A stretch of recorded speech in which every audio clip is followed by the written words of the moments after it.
Congressman Ro Khanna tweeted about what's currently happening in Canada. He says, Canada will be legalizing marijuana by the end of the summer, and estimates show that it could boost their economy by up to $22.6 billion and create, 150,000 jobs. With the tide turning, now is the time for the Marijuana Justice Act in America.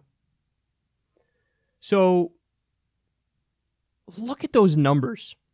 A $22.6 billion industry that could be created virtually overnight, 150,000 new jobs created. And I think what's so fascinating about these facts is that these are arguments that would even appeal to conservatives. So it's one thing to try to frame the argument in a way that would perhaps more appeal to liberals, like, for example, the criminal justice reform angle, where we say, hey, we can end mass incarceration and release people from prison who shouldn't really be in prison in the first place because it's nonviolent drug offenses. You know, criminal justice reform, those are arguments that usually more appeal to liberals, and some libertarians, of course, to be fair, but not really to conservatives.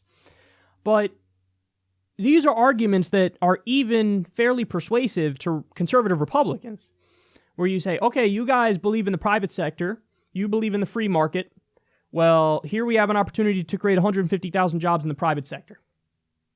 Okay, you believe in economic growth. Well, how would you like it if a $22.6 billion industry was created over the course of a year?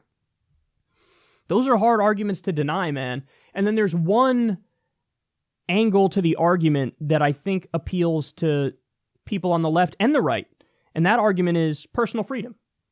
You know, people on the left typically believe that you should be free to do whatever you want to do as long as you're not hurting anybody else.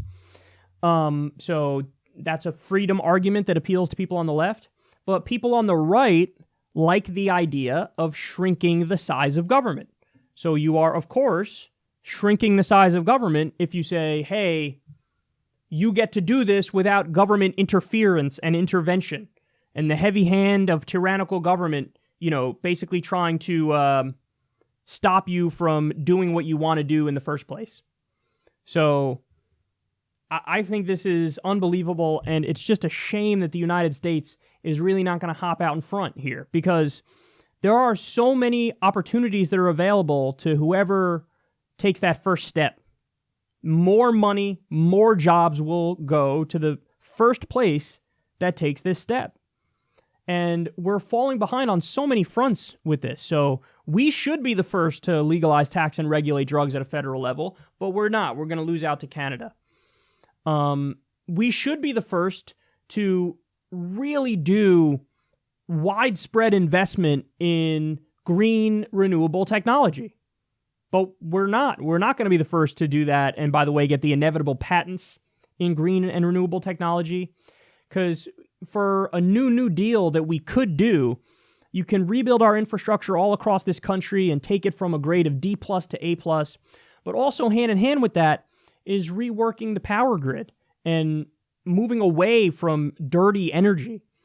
And there are so many jobs to be created, so much profit to be made. And we're lagging behind because we have an old school ideology that's currently at the helm of the United States of America.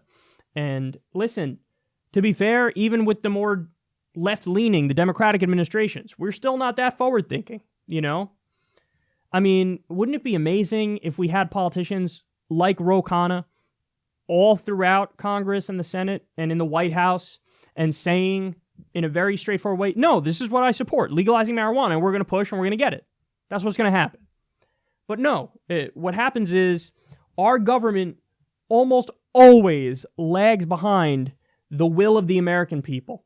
I mean, we're already at the point where 60% want to legalize marijuana, and we're not even close. I mean, at the state level, it's happening, but we're also kind of just sitting idly by and letting the states experiment.